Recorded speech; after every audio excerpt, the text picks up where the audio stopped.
วัดวารามประเพณีการเรื่องงานยามมองใกล้ไกลนอนตรงนั้นกดหมายตัดไทยให้โง่บาปตามเธอรุ่นจะรุ่งแล้วรวบแฟนเลิศแล้ววันไม่แล้วเพื่อนเอ๋ยตื่นมาเสียจากกิเลสเอ๋ยมืดมิดเอ๋ยออกมาชมเชยแสงแห่งวัดวารามทั่วเขตนิคามเนื้องามยามมองใกล้ไกลโอดตรงอันกดหมายโปรดตัดไปให้โอดบาปกรรมแท้รุ่งจะรุ่งแล้วพวกแฟนเลิกแล้วสู่วันใหม่แล้วเพื่อนเอ๋ยตื่นมาเสียจากกิเลสทั้งเอ๋ยเนื้อเอ๋ยออกมาชมเชยแสงแห่ง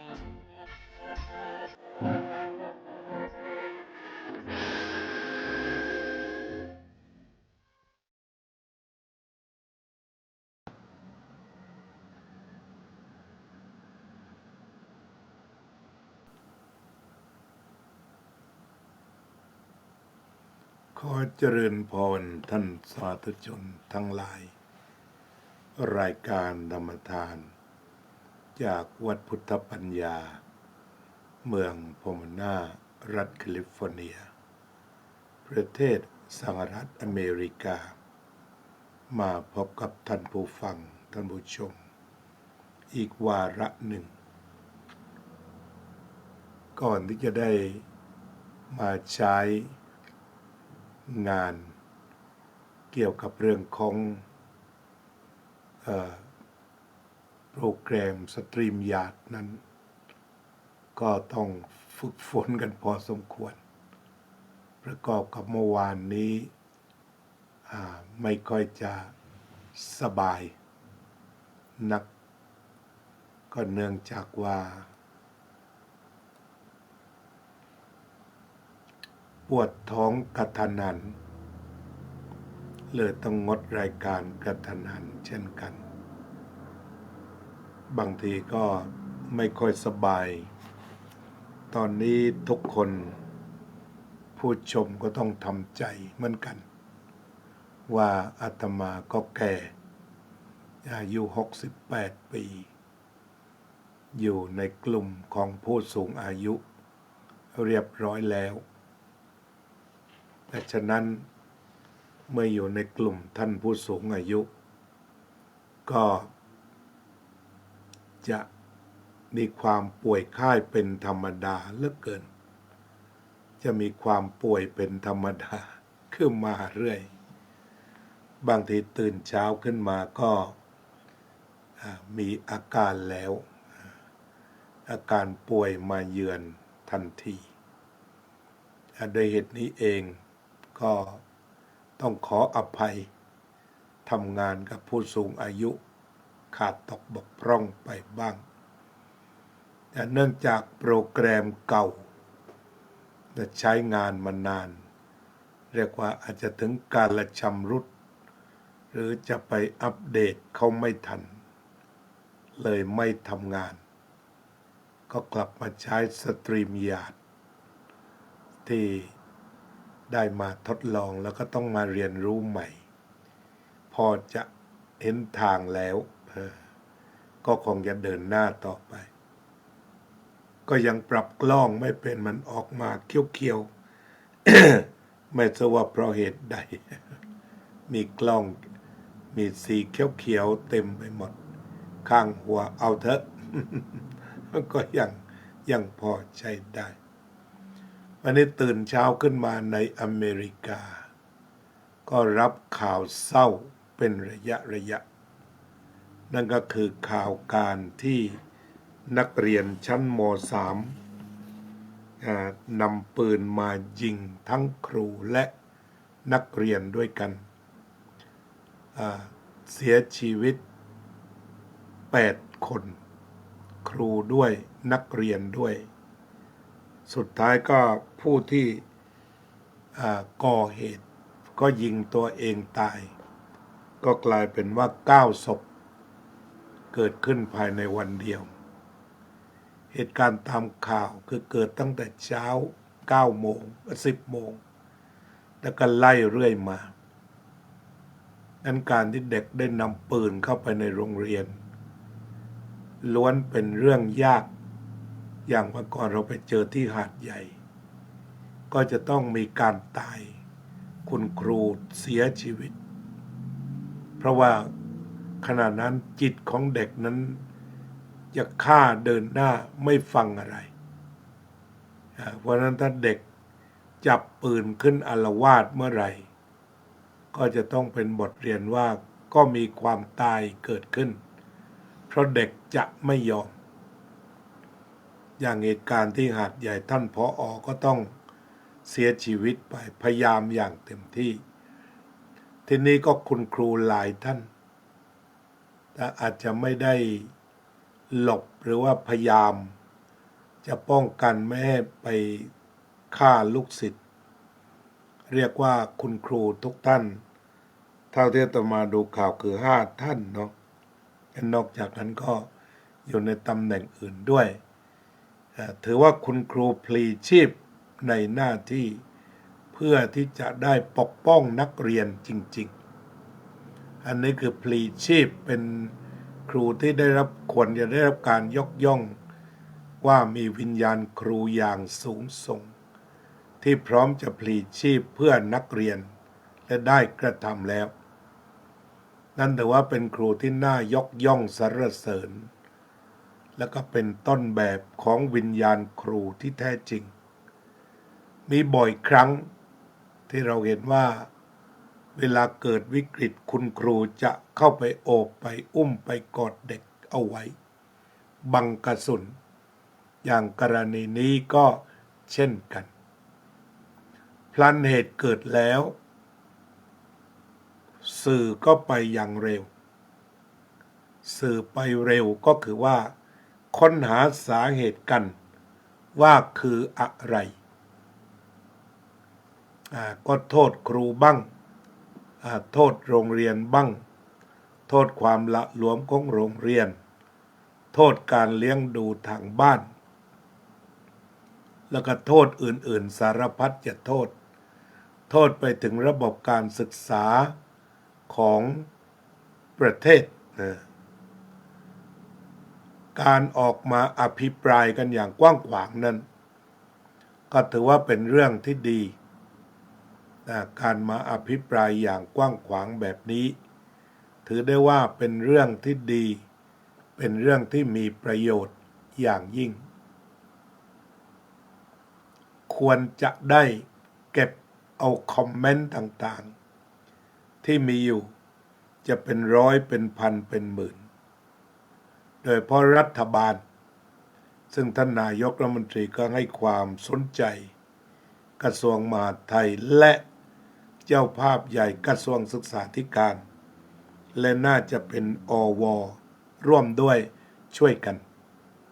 ในการนำเอาการศึกษาวิเคราะห์ว่าเหตุใดที่ทำให้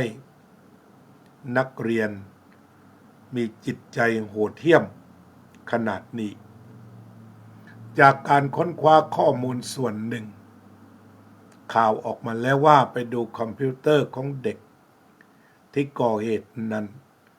ก็ได้ไปดูตัวอย่างกรณีตัวอย่างการที่นักเรียนฆ่าครูและนักเรียนในอเมริกาถึง5 คลิปด้วยกัน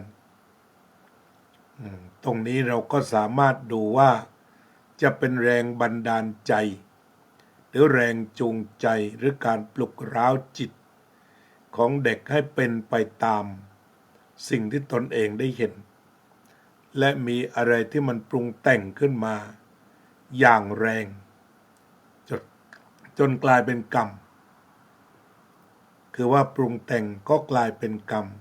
พอกลายเป็นกรรมก็เกิดมโนกรรมก่อนเกิดกายกรรมตามมาทีหลังก็ก่อเหตุอันน่าเศร้าสลดดิอย่างน้อยร่องรอยที่บอกว่าเขาได้ไปดูนักเรียนอเมริกาที่สังหารครูและนักเรียนก่อนวันก่อเหตุนั่นก็หมายความว่าแนวโน้มของเธอได้มองสิ่งเหล่านี้มาบ้างแล้วได้ดูสิ่งเหล่านี้มาแล้วก็ประทับลงไปประทับลงไปประทับลงไปหากพูดตามหลักมงคลสูตรคบคนอย่างไรก็เป็นอย่างนั้นปัจจุบันนี้ไม่ได้คบคนอย่างเดียว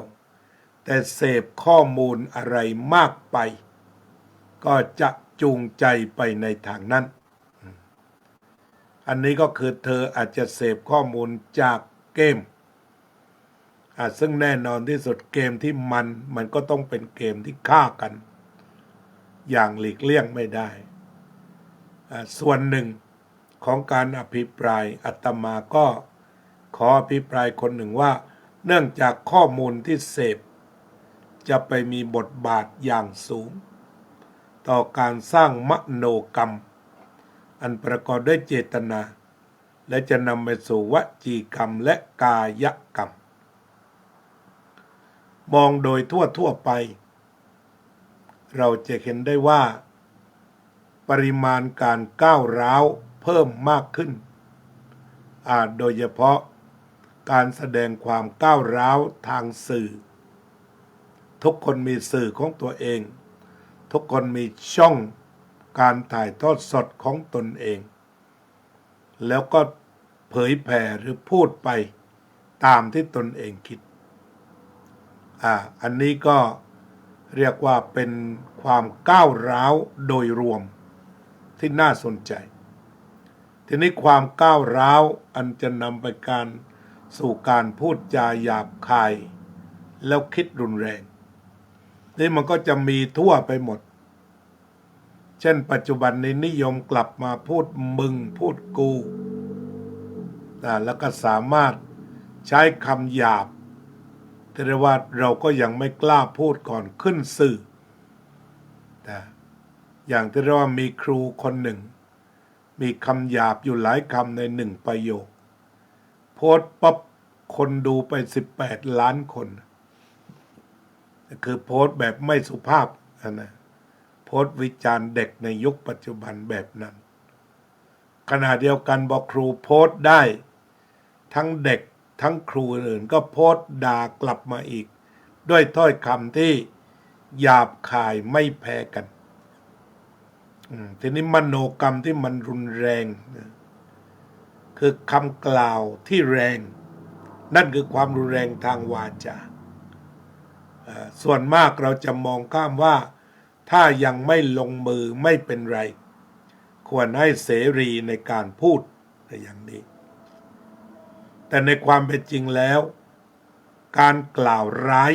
พระพุทธเจ้าใช้คำว่ากล่าวร้ายเลยพระองค์สอนว่าการไม่ทำร้ายแล้วก็ไม่กล่าวร้ายฉะนั้นคำก้าวร้าวที่ปล่อยออกไปทางสื่อต่างๆก็หมายความว่ามีการกล่าวร้ายแล้วก็มีการทำร้ายการฆ่า9 ศพ 8 ศพรวมทั้งฆ่าตัวตายด้วยอันนี้เป็นผลแห่งความรุนแรงล้วนๆนะไม่ได้มาจากอื่นที่ถ้าวิเคราะห์บนฐานอริยมรรคมีองค์8ที่พระพุทธเจ้าสอนถ้าเป็นสัมมาสังกัปปะไม่ดำริในกามไม่พยาบาทแล้วก็ไม่เบียดเบียนอันนี้ถ้าเป็นสัมมาสังกัปปะคนทั่วไปก็ยังมีอยู่ไม่ใช่ไม่มีสัมมาสังกัปปะคนทั่วไปยังมีพร้อมยังมีครบถ้วนสมบูรณ์แต่คนส่วนน้อย เริ่มมีมิจฉาสังกัปปะเช่นความดำริในกาม ความรำริในความพยาบาทและการเบียดเบียนอย่างกรณีที่คุณครูได้ด่าเด็กด้วยคำหยาบคายที่สุดที่หลุดออกมาจากครูที่สุดทนนั้นก็มาจากเด็กดำริในกามแล้วก็พูดจาหยาบคายที่สุดในห้องอันปรารภถึงเรื่องกามนั่นก็หมายความว่าดำริในกามเมื่อดำริแล้วก็ออกมาเป็นวาจาที่เรียกว่าวาจาหยาบคายโดยเขาใช้คำว่าอุบาท คือมันหยาบคายที่สุดที่พูดกันในห้องมาเรียนหนังสือไม่ทันเพราะไปกระทำความหยาบคายความอุบาทอยู่แล้วก็ที่มากไปกว่านั้นนักเรียนก็เสริมกันแบบสบายๆโดยร้ำไปถึงผู้บังเกิดเกล้าให้มาร่วมทำความอุบาทกันอีกครูก็เลยตกผลึกก็เลยว่าไม่เข็นเด็กอะไรมันอุบาทขนาดนี้ พอโพสต์ขึ้นไปมันก็มีคนดูถึง14 ล้านวิวครูก็คงไม่ได้หาวิวแต่หมายความว่าอาการที่สุดทนตรงนั้นก็ทำให้ครูทนไม่ไหวอยู่เหมือนกันทีนี้ต่อมาก็คือนั่นก็คือกรณีที่เกิดจากความดำริทั้งในกามแล้วก็ที่เกิดเหตุ9 ศพนี้ในความพยาบาทเมื่อความพยาบาทก็เบียดเบียนงั้นถ้าเรามาจะวิเคราะห์ในเชิงธรรมะก็หมายถึงว่าเป็นการดำริแบบเชิงลบคือไม่ดำริในกามแต่ไปดำริในความพยาบาทและเบียดเบียนถ้าจะมาสงเคราะห์เข้าตัณหาก็คือเป็นการดำริแบบวิภวตัณหาเป็นสมุทัยในข้อวิภวตัณหาคือไม่ชอบสภาวะบรรยากาศครูนักเรียนแล้วความไม่ชอบนี้นำไปสู่การระเบิดฉะนั้นก็ขอเติมแบบพระว่าอะไรคือเบื้องหลังที่มันมีอยู่ขนาดนี้ก็คือความไม่ชอบหรือความชังในการตัดปฏิบัติสติปัฏฐาน4นั้นองค์สมเด็จพระสัมมาสัมพุทธเจ้าตรัสทุกข้อว่าใช้สติตามดูกายตามดูเวทนาตามดูจิตตามดูธรรมให้ได้แล้วถอนความพอใจและความไม่พอใจออกไปเพราะนั้นปักหมุดตรงที่ว่าถอนความพอใจและความไม่พอใจทีนี้กรณีที่เกิดของ9 ศพนั้นก็คือหมายความว่าเด็กพอเห็นแล้วได้ยินแล้วมันก็มีตาเห็นรูปหูฟังเสียงจมูกดมกลิ่นลิ้นลิ้มรสกายถูกต้องโผฏฐัพพะจิตใจรับธรรมารมณ์และปรุงเพราะนั้นหลังจากที่เด็กไปเห็นอะไรก็ตามไปได้ยินอะไรก็ตามทำกิจกรรมอะไรก็ตามดำริไปในทางพยาบาทดำริไปทางพยาบาทและคิดจะเบียดเบียนฉันมีข่าวกระเซ็นกระสายอีกประเด็นหนึ่งซึ่งไม่ทราบว่าจะยืนยันหรือไม่แต่ก็ขอเอามาอธิบายธรรมะก็พอได้ก็บอกเด็กคนนี้ถูกนักเลงโรงเรียนทั้งรีดทั้งไถทั้งซ้อมทั้งรีดทั้งไถทั้งซ้อมก็เกิดการอาฆาตพยาบาทหรือแค้น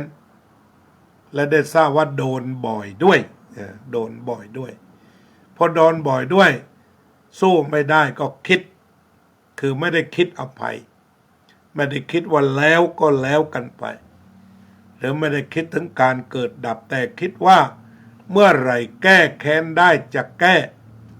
เกิดความพยาบาทแล้วก็ความคิดเหล่านี้ถ้าคิดบ่อยๆคิดบ่อยๆคิดบ่อยๆเรียกกันว่าอุปาทานคือเด็กโกรธก่อน มันเป็นตัวชังก่อนเรียกว่าโทมนัสก่อนแล้วต่อไปมันก็เป็นพยาบาทอาฆาตแล้วก็จองเวรถ้ากราบใดยังโดนแบบนี้บ่อยๆจะไม่ยอมเป็นอันขาดจิตไปปรุงแบบนั้นแล้วก็หาทางทำลายที่เรียกว่าโทสะเริ่มตั้งแต่ปฏิฆะเกิดการกระทบกระทั่งเกิดโกฏะเจ็บในใจถูกด่าถูกทุบถูกตีถูกซ้อมถูกเหยียดหยามโกฏะเกิดเจ็บในใจโทสะหากทำลายคนหรือวัตถุที่ทำตัวเองได้จะทำลายนี่โทสะถ้าครั้งแรกทำลายไม่ได้ก็จะไปสู่สิ่งที่เรียกว่าพยาบาทคิดต่อไปอาฆาตจองเวรตรงนี้หยุดลำบากแล้วถ้ามันพัฒนาถึงไปสู่การจองเวรก็จะหยุดลำบากเสียแล้วอันนี้คือพัฒนาทางใจฉะนั้นถ้าวิเคราะห์พฤติกรรมของเด็กม.3 คนนี้เขาดำริไปในทางชังทั้งหมดดำริในการพยาบาทและเบียดเบียนอันนี้ถ้าพูดถึงการดำริผิดเป็นมิจฉาสังกัปปะพูดถึงนิวรณ์เขาก็จมอยู่ในพยาบาทรอวันเวลารอความพร้อมในการที่จะฆ่าจะทำลายทีนี้ก็เป็นที่น่าสนใจว่าบางคราวก็อาจจะฆ่าด้วยความกลัวเช่นฆ่าปู่ด้วยฆ่าย่าด้วยอาจจะมีการกลัวอะไรสักอย่างหนึ่งงั้นการวิเคราะห์เรื่องนี้น่าสนใจมากนั่นก็คือสิ่งที่ไปกราดยิงนั่นพยาบาทล้วนๆและเราก็ไม่ทราบว่าครูหรือว่าผู้ช่วยหรือว่าที่อยู่ในขบวนการนั้นเป็นวัตถุของพยาบาทหรือเปล่าแล้วว่าเป็นเป้าที่เด็กคนนั้นอาฆาตจองเวรหรือไม่หรือว่าจะทำลายไปหมดโดยไม่เลือกแล้วภาษาไทยว่าเลือดเข้าตาแล้วไม่เลือกแล้วหรือว่าได้ไปทำลายแก๊งที่ทำร้ายตัวเองหรือเปล่าตามบทวิเคราะห์แต่หมายก็ว่าอย่างไรก็ตามสถานการณ์ต่างๆอาจจะมีเหตุปัจจัยมากมายที่จะก่อให้เกิดโทมนัสเกิดความเสียใจและสุดท้ายก็เกิดความชังขึ้นมาเราจะต้องมาศึกษาเหตุปัจจัยตัวนี้แน่นอนคือไม่มีเรื่องอะไรที่ชอบแล้วเอาสติปัฏฐาน4มาจับกายเวทนาจิตธรรมถอนความพอใจและความไม่พอใจออกเสียได้และอะไรมันเป็นเหตุของความไม่พอใจ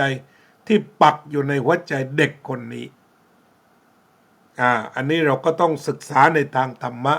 เป็น Buddhist approach คือพิจารณาไปในทางธรรมร่วมกัน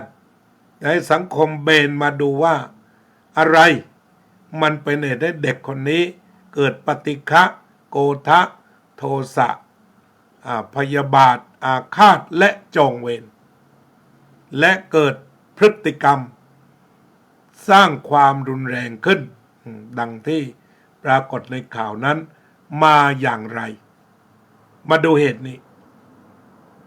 แม้แต่ทางปากใต้ตอนนี้ก็เช่นกันผู้ก่อการร้ายออกมารายวันนั่นก็คือหมายว่าความโกรธยิ่งโกรธมากขึ้นยิ่งเกลียดมากขึ้นพยาบาทกระบวนการตรงนี้ก็มีความโกรธมากขึ้นเกลียดมากขึ้นพยาบาทมากขึ้นอันนี้เราก็วิเคราะห์ไปว่าโทสะทีนี้หากเรามองดูว่าโลกนี้ไม่ใช่เฉพาะประเทศไทยเฉพาะโรงเรียนโลกมันตกโดยอำนาจของโทสะ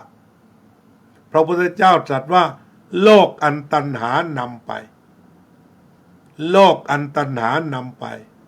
นั่นก็หมายความว่ามีทั้งกามตัณหาภวตัณหาและสงครามและการเข็นฆ่าก็มาจากวิภวะตัณหา สงครามอิรักสงครามอิหร่านสงครามอิสราเอล3 จังหวัดชายแดนภาคใต้มาจากแหล่งเดียวกันคือโทสะคือพยาบาทอาฆาตและจองเวรนี่ไม่ใช่เฉพาะการบ้านของประเทศไทย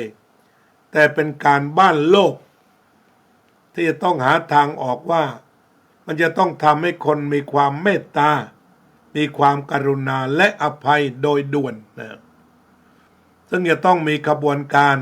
ตั้งแต่สติสมาธิและปัญญาอภัยมันจะต้องมีการมาคุยกันเรื่องจริยธรรมโลกไปแล้วเพราะว่าตอนนี้สิ่งที่ทำคล้ายๆกันก็คือว่าไปหลงตัววัตถุนิยมเป็นวัตถุนิยมเป็นทุนนิยมเป็นบริโภคจนลืมศีลธรรม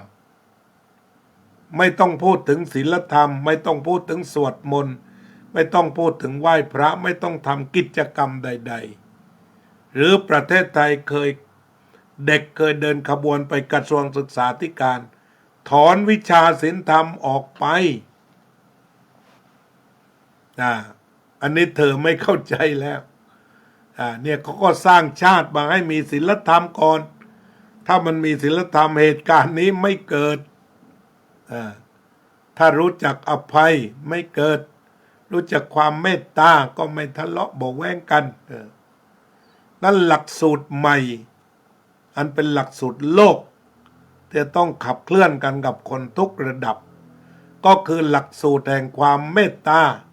กรุณามุทิตาอุเบกขาสติสมาธิปัญญาคือแยกอะไรว่าเป็นกุศลแยกอะไรเป็นอกุศลได้ชัดเจนด้วยตัวเองทีนี้ปัญหาที่เกิดขึ้นที่โรงเรียนเทพศิรินทร์นั้นเด็กขาดจิตสำนึกทางศีลธรรมแม้จะมีสติมาช่วงสุดท้ายว่าได้ทำร้ายคนไปถึง8 คนที่ตายต่อหน้า7 คนไปตายโรงพยาบาลด้วยเนี่ยกลัวขึ้นมา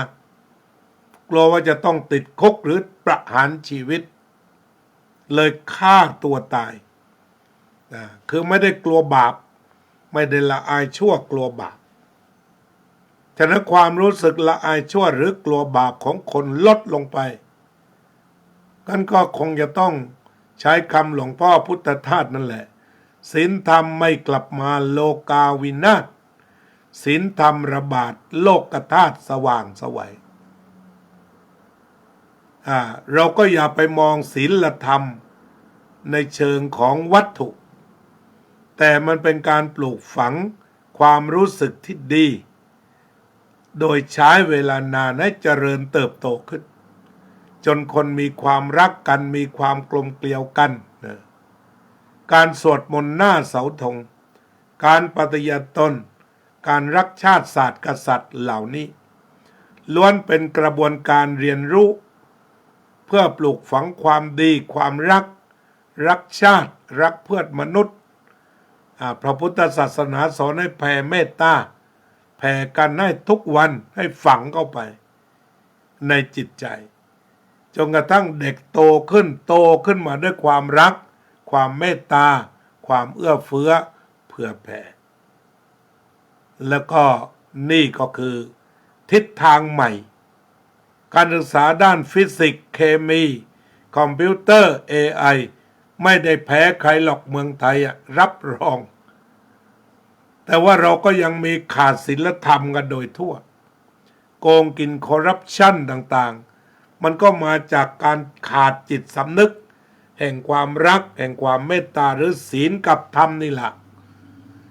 ถ้าเบญจศีลเบญจธรรมตั้งเบญจศีลงดเว้นจากการฆ่า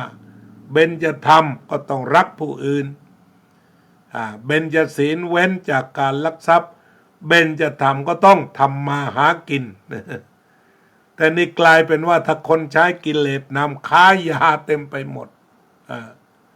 แต่ถ้ามันมีเบญจศีลงดเว้นจากการขโมยทำยังไงจึงจะมีการทำมาหากิน มันก็ต้องอุอากาสะอุทธานะขยันอารักขะเก็บทรัพย์ที่ดีกัลยาณมิตรคบมิตรที่ดีสมชีวิตาดำรงชีวีพอเหมาะเพราะฉะนั้นหลักสูตรใหม่นะว่าไม่ต้อง AI อะไรเขามีหมดละไปทันหมดละแต่ทำยังไงจะมาปลูกฝังความรักพ่อรักแม่รักปู่รักย่าสุดจิตสุดใจรักครูรักเพื่อนมนุษย์รักสัตว์ทั้งหลายแบบสุดจิตสุดใจไม่คิดสักแวบเดียวที่จะทำร้ายเลยแบบที่พระองคุลิมานอธิษฐานตั้งแต่ข้าพเจ้าเกิดเป็นอริยะจิตนิดเดียวที่จะไปฆ่าคนอื่นไม่มีฉะนั้นการปลูกฝังหลักสูตรใหม่ก็คงจะต้องเป็นหลักสูตรศีลธรรมปัญหา3จังหวัดชายแดนมาใต้ก็มาจากความโกรธนี่แหละความชิงชังนี่แหละปัญหาอิสราเอลอิหร่านก็เหมือนกันมันมาจากความไม่รักทั้งนั้นหลวงพ่อปัญญานันทาสอนอยู่กันด้วยความรักหลวงพ่อพุทธทาสรักคำเดียวพอเนี่ยแม้ท่านจะจากกันไปทั้งสองแต่ได้ฝากรักเอาไว้หากเราลืมความรักเมื่อไรสังคมวิกฤตอย่าลืมในการวิเคราะห์เรื่องเหตุการณ์นี้อย่าลืมเรื่องความรักอย่าทิ้งเรื่องความรักที่จะต้องปลูกต่อไปก็ดูง่ายเพราะความไม่รักทั้งปวงเนี่ยจึงเกิดการฆ่ากันการประกอบอาชีพทุจริตการผิดลูกผิดเมียกันเบญจธรรมก็จะต้องยินดีการพูดจาเท็จพูดคำหยาบพูดส่อเสียดพูดเพ้อเจ้อกลับมาเน้นถึงการพูดจริงพูดถูกเวลาพูดคำไพเราะพูดแล้วพ้นทุกข์ถ้าฝ่ายศีลก็งดจากดื่มสุรา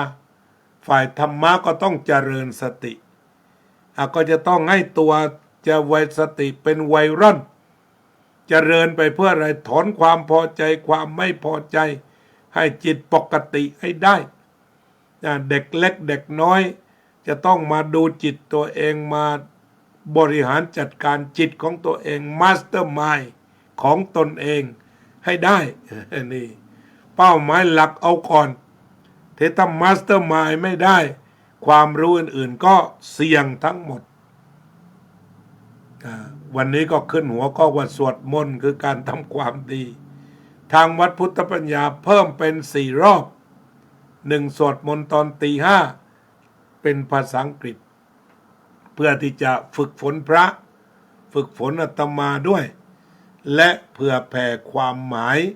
ไปยังผู้ที่ใช้ภาษาอังกฤษทั่วโลกฟังได้ผู้ใช้ภาษาอังกฤษทั่วโลกฟังได้ตบท้ายด้วยความเมตตาครบถ้วนสมบูรณ์ต่อจากนั้นก็คือความช่วงก่อนเพลก็มีการทำวัดเช้าอีกถ่ายทอดสดอีกก็ขอให้มาฟังกัน บ่าย 2มีทำวัดเย็นถ่ายทอดสดอีกและ2 ทุ่มก็ถ่ายทอดสดเป็นภาษาอังกฤษฟังได้ทั้งไทยทั้งผู้ใช้ภาษาอังกฤษสวดมนต์เป็นเรื่องของความดีต้องมีการสวดมนต์กันแล้วเนี่ยศีลธรรมจะกลับมาต้องสวดมนต์ก่อนนอนหลวงพ่อปัญญานันทาสอนให้กราบหมอ5 ครั้งกราบพระพุทธพระธรรมพระสงฆ์กราบพ่อแม่กราบครูบาอาจารย์ครูบาอาจารย์ก็ควรจะกลับมากราบกันอีกครั้งหนึ่งแล้วจากการที่กลุ่มอันธพาลบอกว่าไม่ต้องไหว้ใครกันแล้วแม้แต่พ่อแม่ก็ไม่ต้องไหว้ครูก็ไม่ต้องไหว้นี่เรียกว่าเอาจนจิตใจตะเลิดเปิดเปิงขาดความอ่อนโยนและเราจะต้องพบเรื่อยไปความรุนแรงเหล่านี้ฉะนั้นกลับมาหาศาสนธรรมเพื่อให้จิตใจเกิดมุทุตาหรืออ่อนโยนวัดพุทธปัญญาให้ออกเสียงไป4 รอบต่อวันใครอยู่บ้าน ฟังตอนไหนได้ฟังแล้วก็บอกด้วยฟังตอนสดหรือว่าฟังย้อนหลังบอกสักนิดฟังย้อนหลังก็ได้นะก็ไม่ได้คิดว่าอาจจะต้องมาสวดพร้อมกันเพราะมีภารกิจแต่ขอให้คำว่าสาธุฟังย้อนหลังลองบอกให้หน่อยหนึ่งทั้งไทยทั้งอังกฤษจะดีใจเป็นที่สุดเพื่อที่จะทำให้ศีลธรรมระบาดให้โลกธาตุสงบเย็นและสว่างไสวัยเราก็คงไม่รอรัฐบาลไม่เรียกใครให้ทำกันเองทำแล้วทำตรงนี้เมื่อศีลธรรมมันขาดข้อมูลทางศีลธรรมขาดต้องเติมรายการธรรมะภาพภาษาอังกฤษไปเน้นธรรมบทท่านพระมหาวัชรินทร์ปรริญญาเก้าเป็นผู้มาเล่าธรรมบททั้งไทยทั้งอังกฤษนี่ก็คือภารกิจงานเผยแพร่ของพระพุทธศาสนาที่เราจะต้องนำศีลธรรมกลับมาสู่หัวใจอีกครั้งหนึ่งเพราะเราเห็นสภาพอันน่ากลัวแบบนี้แล้วปล่อยไม่ได้เราคงไม่เรียกร้องรัฐบาลแต่ถ้าใครกลัวเหตุการณ์ใครจะไปกลัวเหตุการณ์การฆ่าเยอะๆกันแบบนี้การฆ่าล้างครัวการฆ่ายิงคนตายกันง่ายๆเนี่ยเป็นมิกสัญญีมาสวดมนต์กันเถอะบางคนบอกสวดมนต์มันไม่ช่วยมันช่วยให้จิตสงบมันช่วยเกิดความรักเกิดความสามัคคีแล้วมันมีเมตตาอยู่ในสวดมนต์แผ่เมตตารู้เรื่องมันจะได้ปลุกใจถ้าใจเราถูกปลุกด้วยความเมตตาสัตว์ทั้งหลายที่เป็นเพื่อนทุกข์เกิดแก่เจ็บตายโดนปลุกอยู่ตลอดเวลาเราก็เชื่อมั่นว่าเมื่อคิดถึงความเมตตาพฤติกรรมออกมาคนจะยิ้มให้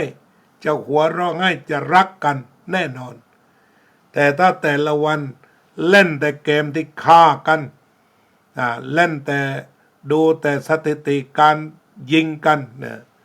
มันก็จะขับเคลื่อนเพราะฉะนั้นเรามาเปลี่ยนดำริเป็นดำริไม่พยาบาทไม่เบียดเบียนปลูกฝังความรักความเมตตาก่อน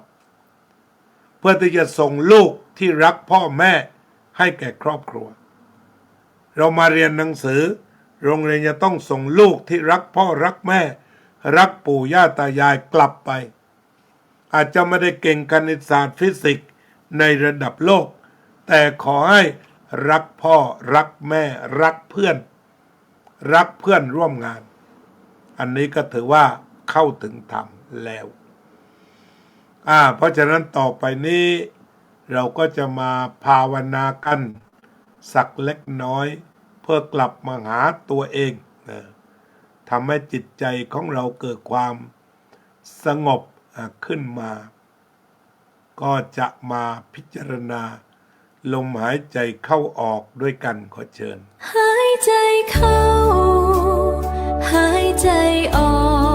กสติคอยบอกรู้ตื่นเบิกบานฝึกแล้วฝึกอีกฝึกจนชำนาญรู้ตื่นเบิกบานทุกลมหายใจ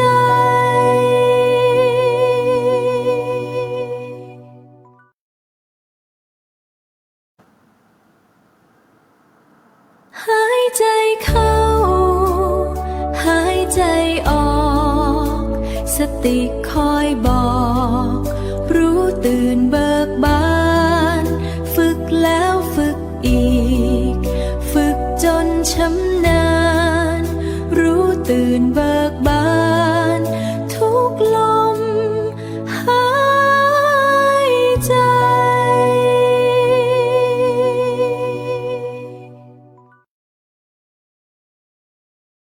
หายใจเข้า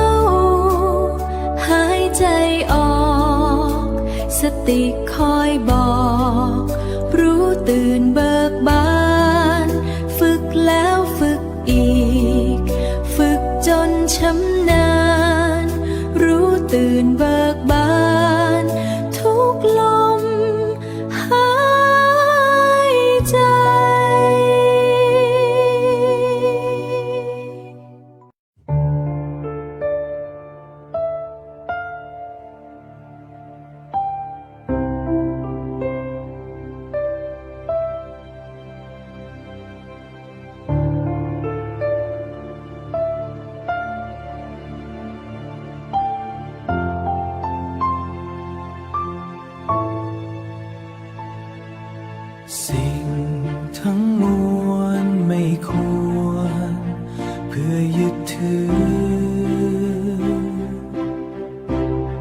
ไม่ถึง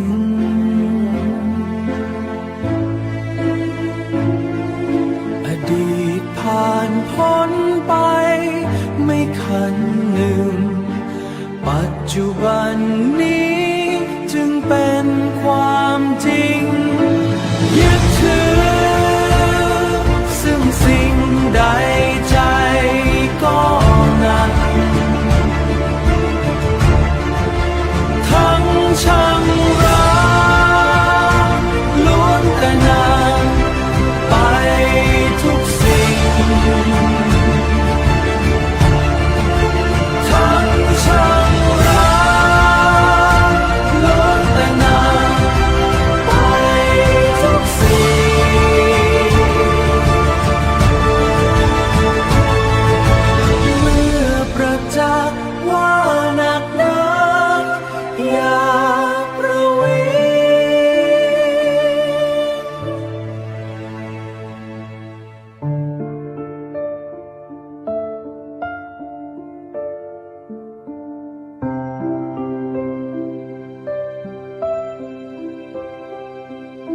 ปล่อยทุกสิ่งวางลงคงเบา